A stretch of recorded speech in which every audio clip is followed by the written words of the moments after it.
você está em mais um Umbanda Cast, do nosso canal Terreiro Caboclo Ubirajara. Estamos aqui com a mãe de santo, Nili Verlang, com a curimbeira da casa, Thalia Roberta, e com a médium, Mayara Cota. Olá a todas. Olá. Sejam muito bem-vindas. Obrigada.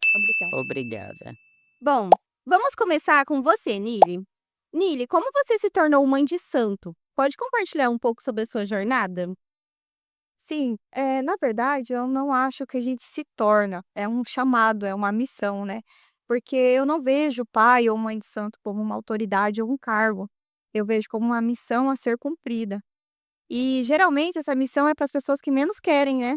Então, é o que aconteceu comigo. Só que comigo a missão dada é missão cumprida. Thalia, como você descobriu sua vocação para tocar atabaque e cantar os pontos? E como foi seu início na Umbanda?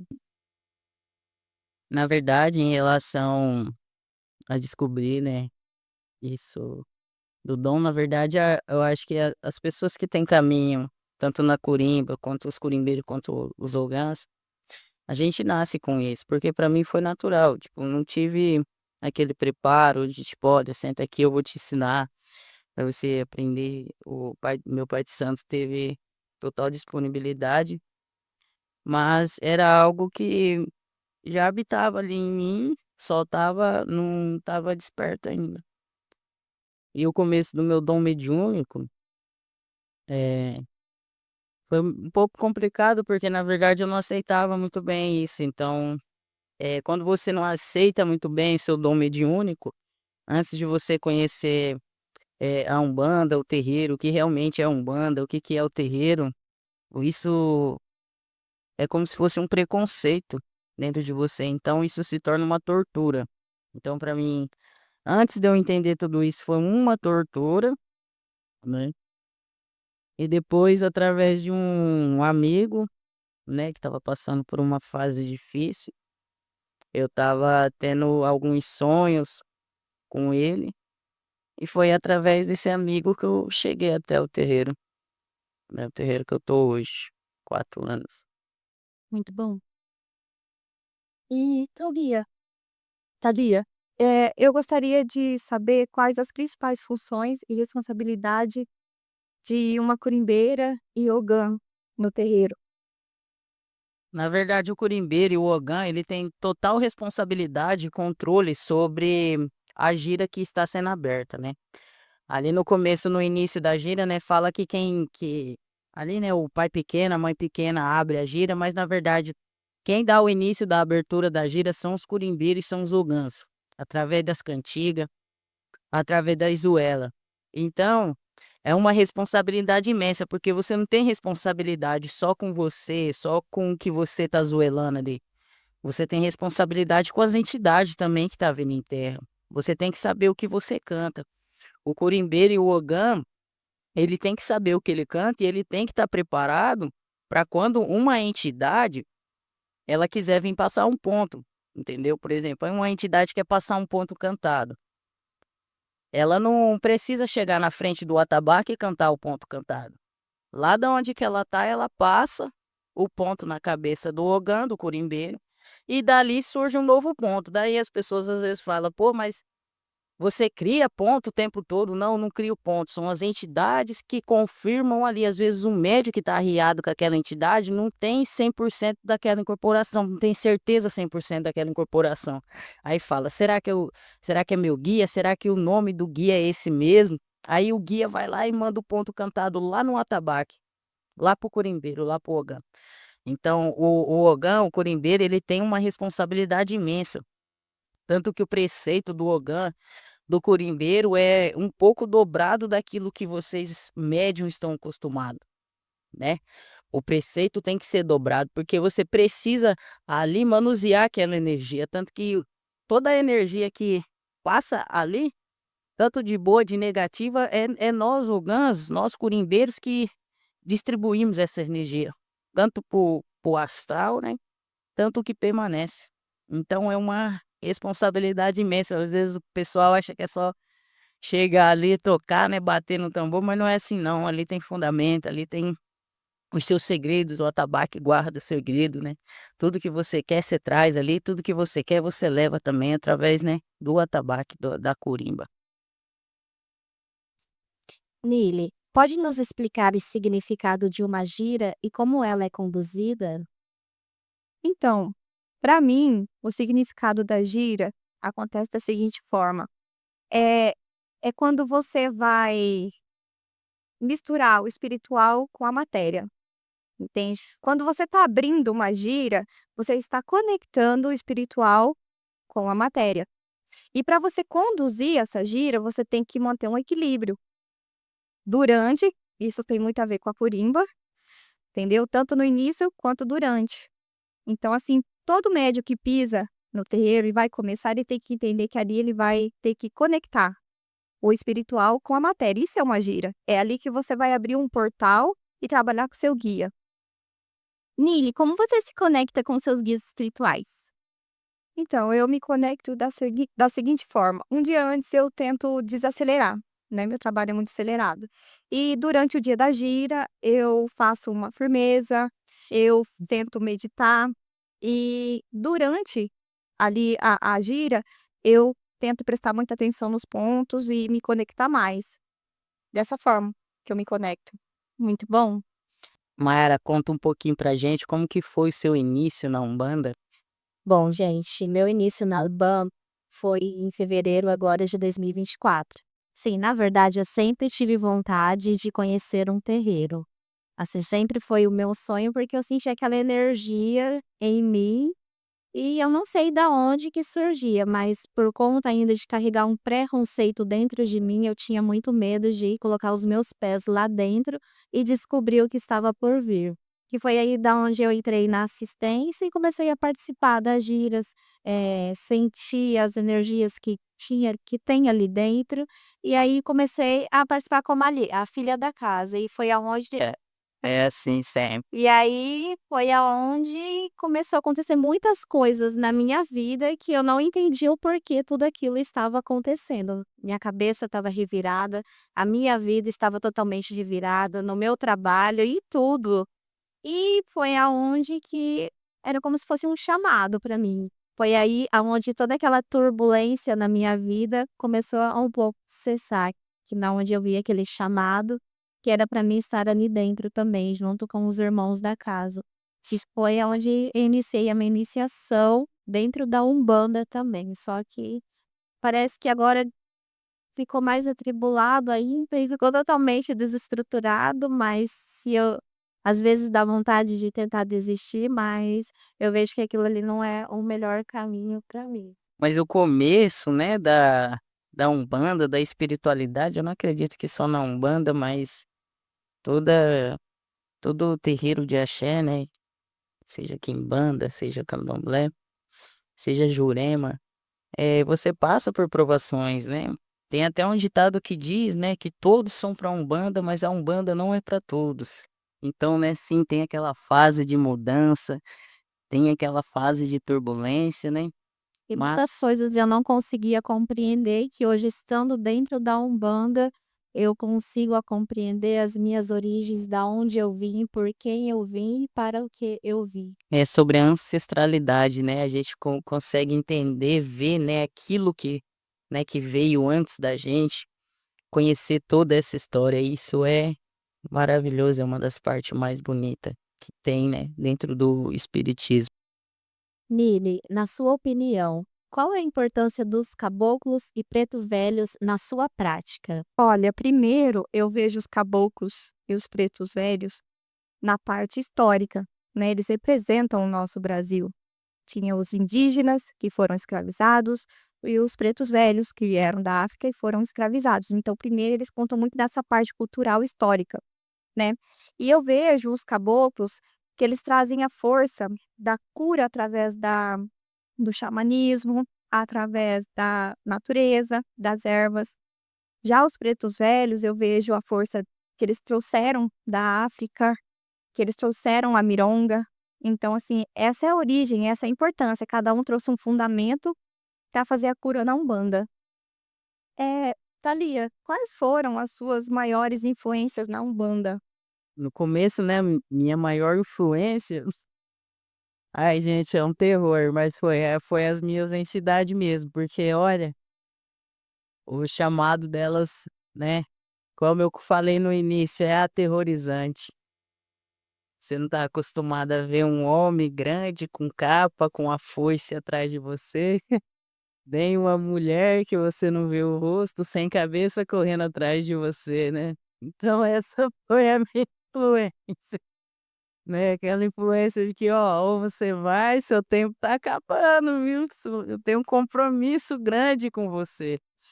Aí a gente fala assim brincando, mas, no começo as minhas maiores influências foram realmente as minhas entidades, né.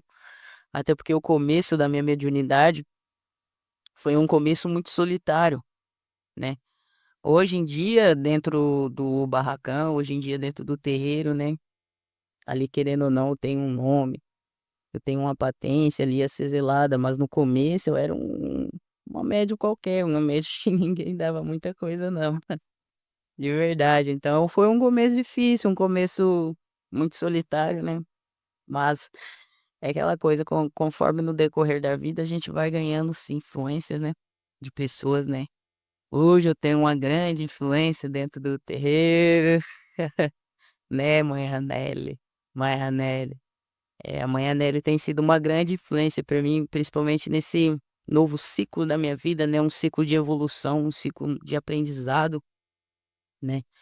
E desde quando, eu e a Nele começou com essa conexão nossa, minha vida tem virado de ponta cabeça, junto com a dela.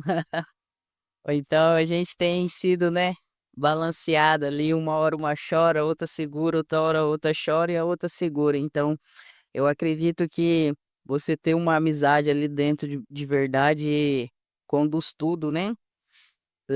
Dá para levar a espiritualidade com não com mais tranquilidade, mas dá para dividir o peso ali, falar: "Olha, hoje você pega um pouquinho essa carga aqui, e amanhã a gente vê o que que a gente faz". Mas a minha influência tem sido essas, né, as entidades, né, e as boas companhias, né, não só o Danilo, mas tem outras pessoas também que foram bem importantes para mim, tem sido muito importante, né, e é isso. Agora vamos lá, Manhanelli. Quais são os maiores desafios que você enfrenta ao exercer seu dom mediúnico? E é para você falar do seu dom, viu, do seu dom mediúnico que você tem guardado aí dentro que eu sei. Assim, quando eu vi essa pergunta para mim ela é uma pergunta muito forte. Por quê? Eu acho que a maior dificuldade no dom mediúnico é você se doar, você ter que se doar. Você tá num dia ruim e aparece outra pessoa que tá ruim também, mas você tem que esquecer você e se doar. É, eu sei, eu E entendi essa. nesse cargo, né, não vejo como cargo muito santo, né, mas todo mundo vê, né, para ter uma hierarquia. Você vê que você tem que se preocupar como uma mãe mesmo, que os outros são seus filhos, você não vai poder falar: "Não, não posso te ajudar", você tem que ajudar e se vira, entende? E teve muitas vezes que eu estava muito mal, né, eu tô de luto há pouco tempo, né, e eu me doar, eu tenho que me doar, porque isso é uma missão. E como eu disse, comigo missão dada é missão cumprida. É difícil ocultar a dor, isso tem sido muito difícil, mas apesar disso, eu vou lá e faço o que me foi dado, né. Mas como você se sente quando você tá em um dia péssimo, você tá tendo um dia muito ruim e de última hora aparece alguém para você ajudar, uma pessoa te procurando, tipo: "Mãe, olha, eu preciso conversar, tá acontecendo isso e aquilo". Como que você lidar com isso, de ter que guardar sua dor por um momento para lidar com a dor do outro? É, quando isso acontece, eu penso assim: "Nossa, não dá pra ficar pior, né". Mas assim, quando alguém faz isso, eu lembro que para chegar onde eu cheguei, não foi porque eu pedi, foi porque me puseram lá. Quem me pôs? Minhas entidades. Sim. Então, se eu tenho que fazer isso, engole o choro e faça. entende? Por isso que eu até me considero uma pessoa muito forte, porque apesar das minhas dores eu consigo cuidar do outro, porque outra pessoa no meu lugar teria desabado e ficado dias sem nada. E nesse tempo, mesmo de luto muito recente, eu corri atrás de resolver coisas dos outros. Não estou me gabando, é a minha missão. E eu sei que muitos desse vai acontecer, muitas dessas coisas assim, muitas dessas missões. Thalia, qual foi o maior desafio que você enfrentou na espiritualidade? Teve alguma experiência sua que mudou a sua vida na Umbanda? O maior desafio que eu tive, acho que dentro da Umbanda, acho que foi quando eu tive que aceitar que eu teria que mudar de religião, né. Foi um baque muito grande, apesar de eu saber que uma hora ia acontecer, né, porque o santo que habita na minha cabeça é um santo cultuado no candomblé, né, não é um santo cultuado na Umbanda. Então, uma hora ou outra eu sabia que isso ia acontecer, mas o maior desafio foi ter que lidar com isso, né, com essa mudança, porque você tem que mudar sua vida totalmente, você tem que amadurecer, você tem que lidar com muita coisa em muito pouco tempo. Então, é algo que às vezes sufoca, às vezes eu ainda entro em desespero, né, que eu ainda não fiz, né, foi recente. Então, eu ainda entro em desespero, tanto que no dia que aconteceu, né, o pai Cido estava, a Lili estava, o Samira estava, viu o quão grande foi o meu desespero, né. Meu Deus, o santo pegou minha cabeça e pediu, aí vai lá 3 meses. E o que que você faz em 3 meses? Senta e chora, literalmente senta e chora, porque é complicado. Então, um dos maiores desafios da minha vida tem sido esse, porque é a maior aprovação de mudanças que eu tô tendo na minha vida, né. Então tudo bagunçou, o orixá teve que bagunçar tudo, para colocar tudo no lugar de novo. E é isso, e você não pode questionar, você tem que apenas confiar, porque agora eu não vou entender nada. Hoje eu não vou eu sei que eu não vou entender nada, mas amanhã quem sabe, então eu nem vou atrás da resposta, né. Eu só lido com isso, né, e tá tudo certo. É, a experiência que eu tive foi essa, né. Teve uma legal também que até a Nili me lembrou de contar, uma experiência também que mudou o meu ponto de vista sobre a Umbanda, que foi lá no início, né. Eu trabalho com o Exu das 7 Catacumbas, né, o conhecido Exu da Morte, Seu Sete, querido por todos, odiados por muitos, temido também, né, por alguns, mas enfim, querido, dono dos meus caminhos, senhor dos meus caminhos, né. E um dia eu entrei numa aprovação muito grande com o Seu Sete, né, com a minha teimosia, aquele negócio de a vida do mundo ainda, né. E Seu Sete fechou todos os meus caminhos. Eu não tinha um cigarro para me fumar, tinha que tinha que juntar bituca de cigarro para bolar no paeiro para fumar, porque Exu fechou todos os caminhos. Agora me pergunta: "Mas Exu faz isso, Exu faz.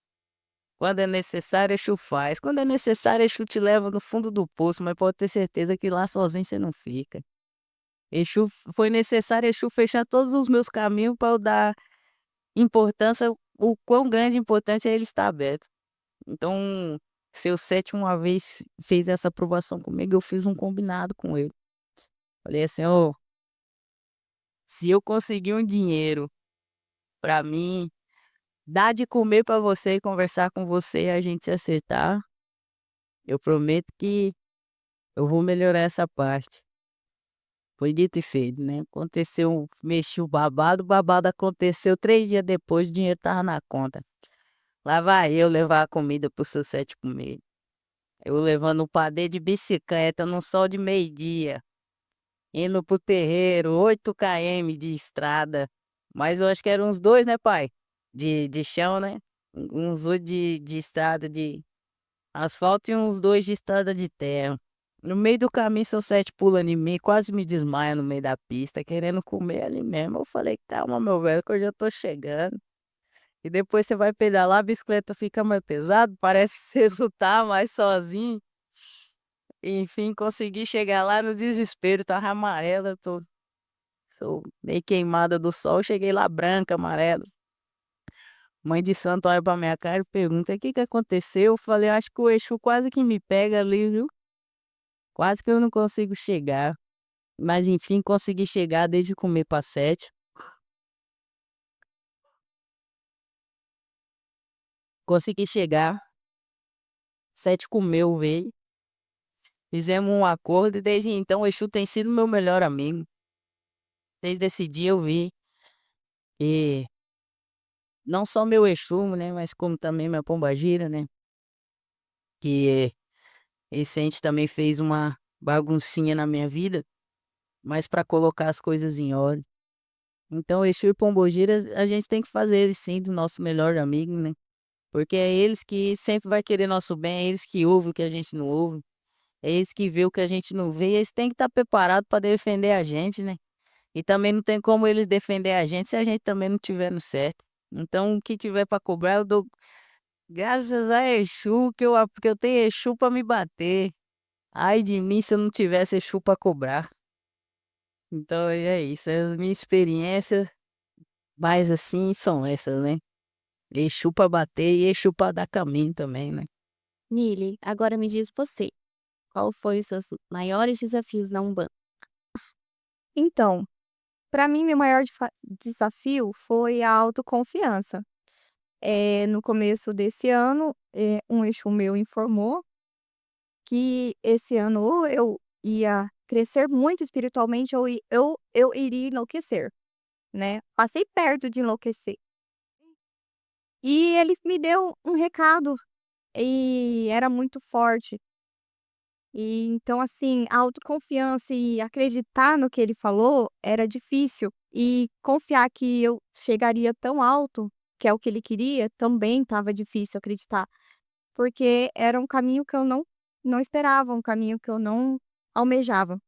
Então, assim, o meu maior desafio com eles ali foi fazer o Mãe de Santo, depois de um pouco mais de 40 dias do falecimento do meu irmão. Isso foi um desafio, porque o meu pensamento estava longe, e aquilo para mim não era uma vitória, era só um compromisso, né. Eu, como ela disse, é bom andar no caminho deles, e esse era o caminho que eles queriam, né. Então isso foi difícil, foi um desafio eu ter que acreditar.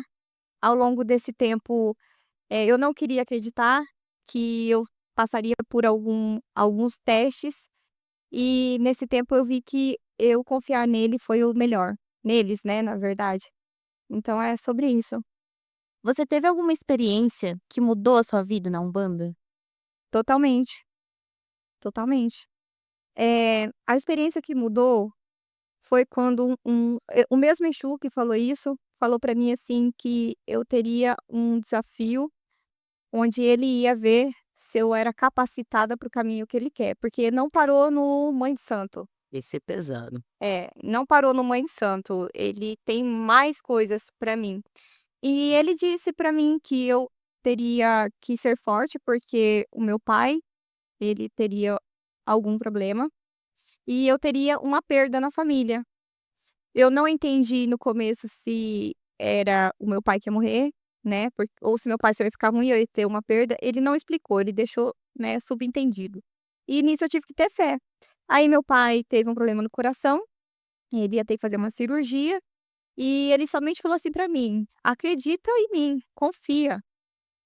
E eu ali naquele momento eu falei: "Tá bom, você faz o que é melhor, eu sou de vocês". E, nossa, nem parecia que meu pai tinha problema no coração, ele fez a cirurgia, foram 8 horas e deu tudo certo. E aí eu pensei: "Não é esse o desafio", e eu comecei a me preparar. E quando aconteceu o falecimento do meu irmão, ele disse: "Era esse o desafio". Eu não levei o seu irmão, ele não tem nada a ver com isso, vou explicar para não ter problema. Mas ele estava me preparando o ano todo, porque ele queria que eu fosse forte para concluir o que ele queria para mim ainda esse ano. Ele te Que preparou pra sua perda. ele me preparou para minha perda, e ele queria ver se eu era tão forte para poder fazer também o Mãe de Santo. Então, ele viu que eu não desvio dos caminhos. Se o caminho era esse, eu tive obstáculos e eu alcancei. Como eu falei, e eu falo muito, missão dada é missão cumprida comigo. É, ele queria ver se você não ia deixar de lado os seus compromissos por causa dos seus problemas. Jamais. Esse é o problema, eu devia me importar um pouco mais com os meus problemas. Mayara, agora você. Qual foi os seus maiores desafios na Umbanda?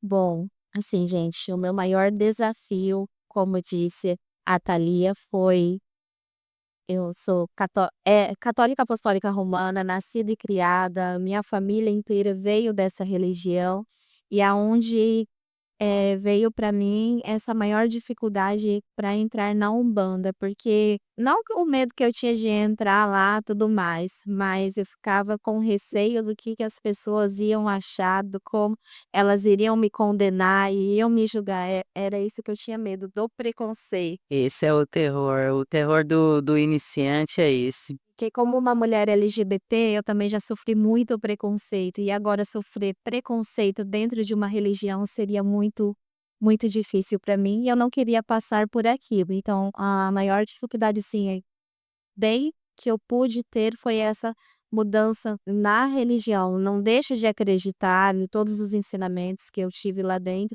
mas eu sabia que eu tenho um chamado ali na Umbanda também. Você teve alguma experiência, Mayara, que mudou a sua vida na Umbanda? Bom, eu tive 2 experiências fortíssimas na minha vida, dentro, assim, quando eu entrei na Umbanda, que uma delas foi aonde me fez seguir o meu caminho para ser decisivo na minha vida. Foi quando eu precisei falar com o Exu Rei. E aí, conversando com ele, eu não sei se tinha alguém com a Nili, mas ela se direcionou a mim e falou que pra gente seguir a nossa vida, a gente tem que ficar perto de pessoas que sejam prósperas, que querem ver o nosso bem e que querem nos levantar. E não essa questão de prosperidade, de dinheiro, nada disso, mas que próspero para a gente poder cuidar da nossa casa, que é a nossa matéria, para a gente poder conseguir lutar por aquilo que é nosso.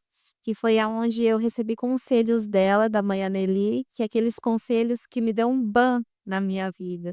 Que aí eu fui para conversar com o pai, com o Exu do pai, mas foi ela que foi direcionada a mim, não sei se tinha alguém, mas aquilo que ela falou para mim, direcionado a mim, fez a minha vida ex explodir.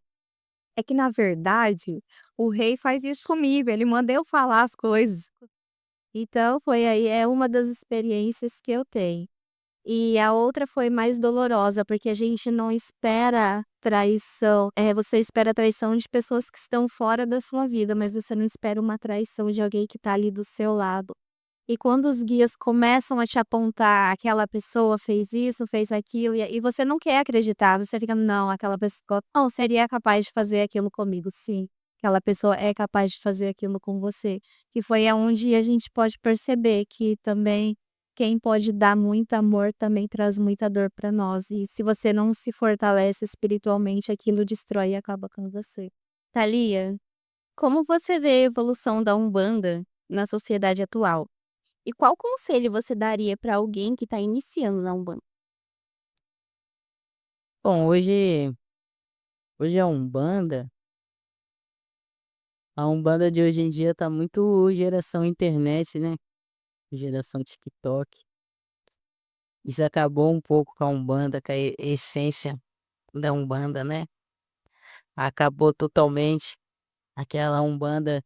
Eu ainda dou, assim, graças, né, porque eu venho de um terreiro de uma mãe de santo muito humilde, né, uma mãe de santo muito antiga, né, mãe de santo, mãe Marisa, de Omolu, e do Pai Cid de Oxalá. E quando eu entrei no terreiro, era um terreiro muito humilde, um terreiro que trazia a essência, né, que traz a essência da verdadeira Umbanda, né, da Umbanda pé no chão, da Umbanda raiz. Mas hoje em dia a Umbanda dessa nova geração tá muito perdida. Hoje em dia você estava vendo até curso de Umbanda na internet para você virar mãe de santo.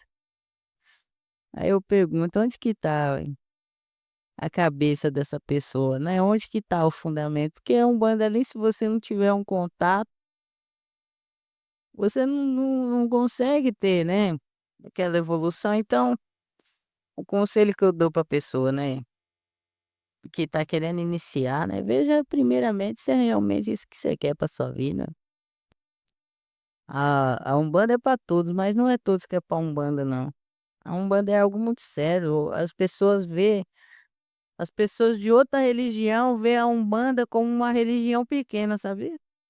A nossa Umbanda hoje em dia é muito importante, só que tá se apagando por causa do TikTok, das redes sociais. Hoje em dia a Umbanda tá se apagando. As pessoas tá perdendo a essência da Umbanda. A Umbanda tá perdendo valor para as pessoas hoje em dia. Pra mim, que eu saber que meu caminho era o candomblé, eu tive que passar pela Umbanda. Então não é porque eu vou fazer meu candomblé que eu vou abandonar minha Umbanda. Negativo, meu santo tá comigo aonde eu tô. Se eu fizer o candomblé e falar que eu vou tocar Umbanda, eu vou fazer o candomblé e vou tocar Umbanda, mas tem que estar com as minhas obrigações de candomblé em dia, porque eu não abandono também não meus catiços, minhas entidades, que até hoje, até aqui me fortaleceu em tudo. Então, para as pessoas que querem entrar hoje, né, nessa geração de hoje em dia, para Umbanda, rever mesmo se é isso que você quer para sua vida. Peça auxílio das suas entidades para que te guiem num terreiro confiável, porque hoje em dia também tá difícil de confiar nos terreiros de hoje em dia. Então peça para suas entidades, converse com suas entidades, peça para que guie para um terreiro de confiança, um terreiro de um babá, de uma aiá, que vai colocar a mão ali na sua cabeça, no seu ori, e vai saber cuidar da sua cabeça, do seu ori, da sua entidade. Porque tem pai de santo que faz o filho, fica lá com as coisas do filho na casa e quando o filho quer sair, não deixa o filho sair, prende o filho na casa, isso é errado. Acho que as pessoas têm livre-arbítrio, a gente tem uma responsabilidade, sim, das nossas entidades, com o nosso pai de santo, mas também ninguém é obrigado a ficar onde não se sente bem também. Então, e hoje tem muito disso, filho, que pula de casa em casa, né? Entra pra uma casa, não gosta, sai, vai pra outra, vai pra outra, vai pra outra. Aí eu te pergunto, será que o problema tá nas casas que ele passou, né? Que a pessoa que escolhe muito, ela acaba sendo escolhida. E se você não for escolhido? E aí? Então é isso, o conselho que eu dou é converse com as suas entidades, vê se é isso mesmo que você quer pra sua vida, vê se tem um caminho, né? E é isso. Moinili, como você vê a evolução da Umbanda na sociedade atual e qual conselho você daria para alguém que quer iniciar na Umbanda? Olha, primeiro, eu acho que não precisa a Umbanda evoluir mais. Eu acho que ela tem que, na verdade, se manter firme, porque como a Thalia falou, tá perdendo as raízes afro, né? E isso não é bom, porque é uma religião afro, então não faz sentido. Tem que se manter firme. E para o médio iniciante, eu dou o seguinte conselho, né? Para ele saber separar o modismo do fundamentalismo. Ou seja, tá muito, como ela falou, TikTok, né, muita internet, eles têm que aprender a escutar os mais velhos, né, o pai e a mãe, dono da casa. Eles passaram por muita coisa, eles sabem os fundamentos, eles têm experiência. Se a pessoa quer aprender sozinha, então nem entra numa casa, né. Tem uma coisa que eu aprendi, é que todo lugar tem regras. Se você não quer seguir regras, então caia fora, né. Então assim, Verdade. eh tem que ouvir os mais velhos, tem que ouvir o que eles têm para ensinar. Porque se quiser aprender sozinho, então não entra. Fica em casa e faz sozinho. Então eles têm que aprender a separar isso daí, o modismo, né, do fundamentalismo, porque tudo ali é fundamento. Qualquer coisa, igual ela falou, até a corimba para tocar e tal, é fundamento. Maiara, como você acha que a Umbanda pode continuar a crescer e se adaptar nos próximos anos?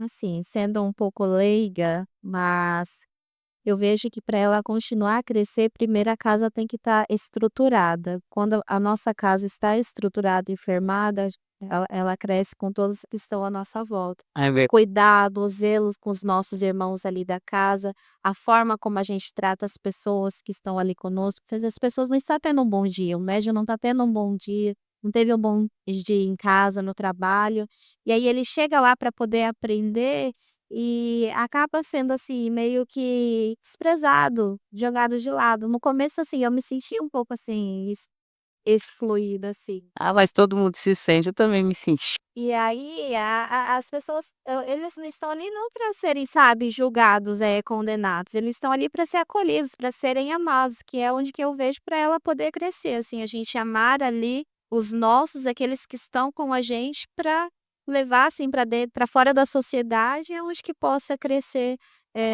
a Umbanda, esse amor que tanto a gente prega para poder levar lá fora. Ótimo. É, na verdade, eu concordo com você e eu acho que para crescer, ponto fundamental é acabar com o próprio preconceito dentro das casas. Eu acho que isso é o maior problema de hoje. Como você disse, as pessoas que chegam num terreiro são as pessoas excluídas de alguma forma, porque ou pela sexualidade, ou porque não se encaixa em outras coisas, ou porque não entende a mediunidade. Então, tem que parar o preconceito dentro da religião, aí ela cresce. Por exemplo, eu vim de uma casa onde eu não podia receber o meu Zé Pilintra, porque ele é considerado chefe de falange e para a dona da casa isso era uma afronte. Então, assim, um preconceito. Isso é um preconceito com a entidade, porque onde, né, é uma regra, tem regra na casa. Ele não ia vir para mandar nos outros. É para isso que existe a doutrina, é para isso que existe hierarquia. É a mesma coisa de eu falar assim que como eu tenho muito estudo, eu ser melhor do que uma pessoa que fez até a quarta série. E ela recebe os médios muito mais ela recebe os guias muito mais firme do que eu, entende? Não dá para você, comparar. Então, no caso, eu acho que o preconceito dentro da casa é o que atrapalha, porque existe. "Ai, aquele ali não está incorporando, aquele ali está irradiando". Os médios não têm que saber quem tá ou quem não tá, quem tem que saber é o pai e a mãe, dono da casa. E os outros têm que ficar bico calado, fechar os olhos e se concentrar para receber, somente isso. E o problema é esse, dentro da própria casa.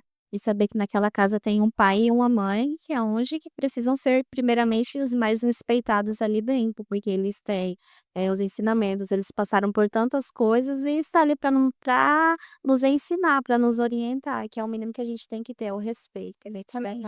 O legal é que ela falou sobre o julgamento, o pai e a mãe, ela é mãe de santo agora, ela sabe, ela não tá para julgar, ela tá para ajudar, né. O pai e a mãe também não vai julgar o filho, e os próprios irmãos fazem isso. Faz, mas é aquilo que eu digo, o ego, né? O ego da pessoa. Às vezes a pessoa tá ali, acabou de entrar na corrente, é um médio iniciante, aí às vezes ele tem uma afinidade comigo, com a Lili, né, até mesmo com a Samira, e ele acha que ele pega carona na espiritualidade, por ter uma proximidade com a gente. Por a gente estar ali, a gente às vezes dá um pouco mais de atenção, e às vezes ele pega, aí vira aquele negócio do ego. Ah, mas a minha entidade não é igual à sua. Ah, mas a minha entidade eu acho que é igual à sua. A minha entidade não é igual à sua não, meu amigo. A minha entidade é a minha entidade, a sua entidade é a sua entidade. Às vezes pode ter a mesma maneira de trabalhar, às vezes trabalha junto, né? Como eu tenho afinidade com a entidade da Nele, a entidade dela me ajuda. Ela tem afinidade com a entidade minha que ajuda ela, mas nem por isso eu pego carona nas costas dela, na espiritualidade dela. Cada um caminha com as suas pernas, cada um que tem suas pernas para caminhar. Às vezes o médium entra na corrente e fica nessa. Ou às vezes recebe um cargo muito cedo do que não deveria. Aí começa aquele andar de passo maior do que ele consegue caminhar, entendeu? É onde o médium se perde. É onde às vezes o médium até se afasta da casa. Porque às vezes está naquela correria, naquela angústia para ter uma patência, para ter uma coroa. Meu amigo, se você soubesse que você já nasce com a coroa, você só desperta ela no decorrer do tempo. Não é um cargo dentro de um terreiro que vai mudar a sua vida ou que vai te trazer mais espiritualidade e mais desenvolvimento, não. É o seu tempo, é as suas entidades que vai trabalhar isso em você. Tem 4 anos, pai, de casa, eu? Pouco mais de 4 anos de casa. Tem pouco tempo que eu liberei as minhas entidades para beber. Porque eu não confiava, eu falava, agora nem é a hora ainda. E tem médium que chega e já quer dar tudo pra entidade. A melhor bebida, o melhor cigarro. Meu Exu sabe qual que é o cigarro que meu Exu gosta? Não é nem charuto, meu Exu ele gosta daquele fumo que você enrola. Tipo, se você colocar um desse aí pra mim, eu aceito e tá ótimo. E entidade é isso, entidade não é luxo, não. Né, a melhor roupa, porque tem a melhor entidade, né? A incorporação, né? Mas ali o Exu que fala mais grosso que tem a melhor entidade, não. Eu acho que é isso, os médios novatos se perdem muito nisso, no ego, na vaidade das redes sociais. Isso aí tem acabado com a espiritualidade. Tem perdido muita essência por conta disso. Pronto. Isso. Acabou? E a Nili, você tem uma história pra contar pra gente? Quero saber da história. Sua história de quase morte. A Nili teve vários, viu? Agora eu que vou te fazer essa pergunta, hein? Elaborei aqui no meio agora. Bom, assim, para quem não me conhece, eu na família que eu habito, eu sou adotada. Eu fui adotada com 40 dias, né, bem bebezinha. Mas a minha mãe biológica, ela já tentou aborto, mesmo assim eu nasci, né. Depois eu fui adotada com 40 dias e com 2 aninhos eu fui atropelada por uma moto, quase morri, renasci de novo. Daí descobriram que eu tinha uma deficiência nos rins, então eu tratei dos 2 aos 9 anos. Foi a fase que eu mais fiquei em hospitais e nessa fase eu conversava muito com o que eu não via. Minha mãe achava que era amigo imaginário, mas a enfermeira achava estranho que eu falava nome de pessoas que já passaram por ali. Então assim, eles deixavam só quieto, né, ninguém fuçava muito. Enfim, com 9 aí nesse tempo dos 2 aos 9 eu quase morri 3 vezes, a ponto de do médico falar assim: "Ó, não tem o que fazer, leva pra casa pra ela poder ter uns dias normal, viver normal como uma criança e morrer", porque não tem o que fazer. Não tinha tratamento como hoje, eu tenho 36 anos, então era muito diferente, né. E mesmo assim, eu passei por isso, com 9 anos fiz os exames novamente, não tinha nada, é como se eu nunca tivesse tido algum problema. Eh, e depois disso eu tive alguns problemas, porque eu era muito perturbada, eu não sabia o que eu via e ninguém conseguia me ajudar. Até então, até os 24 anos eu tentei 3 suicídios, né. Mal sucedido, né, porque eu tô aqui. Ainda bem. Mas enfim, Não brinca com essas coisas.